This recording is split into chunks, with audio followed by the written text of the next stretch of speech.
Okay, so just like finding percent increase and decrease, you're going to be doing the same thing with money. All right. So there's nothing really that's changed other that if you're dealing with money, you always make sure that everything's rounded to the nearest hundredth. And if you're finding the percent, usually rounding it to the nearest tenth is usually how you're going to be doing this. So, for example, three, you will need to write this down just so you have it for reference.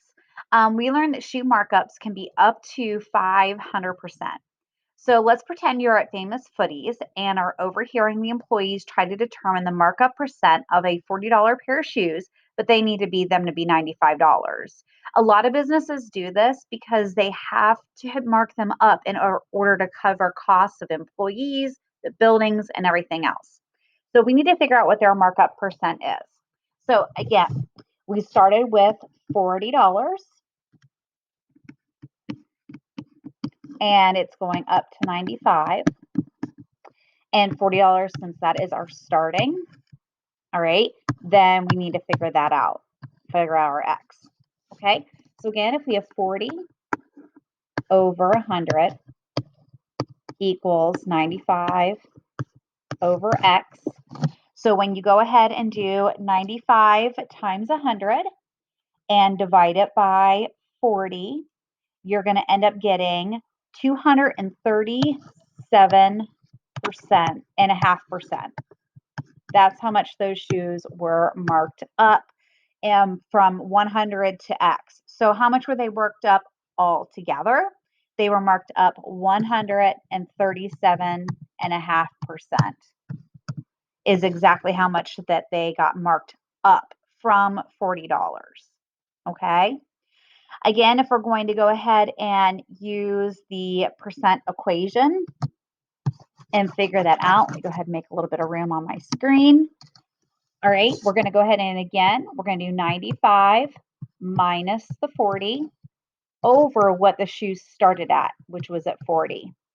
So when we do 95 minus 40, we get 55 over 40, and 55 divided by 40 is 137.5%. So that is the percent markup of the tennis shoes at Famous Footies. They mark them up 137.5%. So if you went back to the beginning and said, I have $40 pair of shoes and I must mark them up 137.5% in order to make a profit for my business, you would end up doing the 40 times the 137.5%, which is 1.375. And when we multiply that, then we end up getting the 95 back. Okay, so that's like our little check right here. Make sure we did everything right. Okay, all right, so let's go ahead and move on to slide 2. All right, same thing.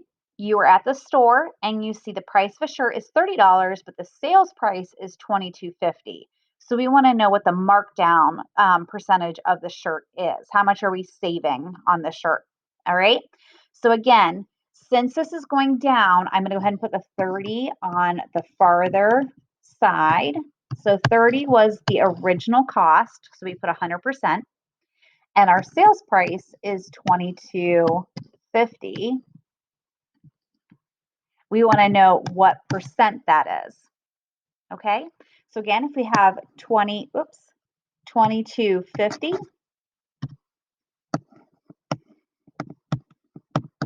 over X equals 30 over 100. When we do 100 times 22.50 and divide it by 30, we end up getting 75%. Now again, 75% is what you're paying. So how much was it dropped down? It was dropped down 25%. So it was marked down 25% for the sales price. All right, again, if you want to use the equation, all right, we can do that as well.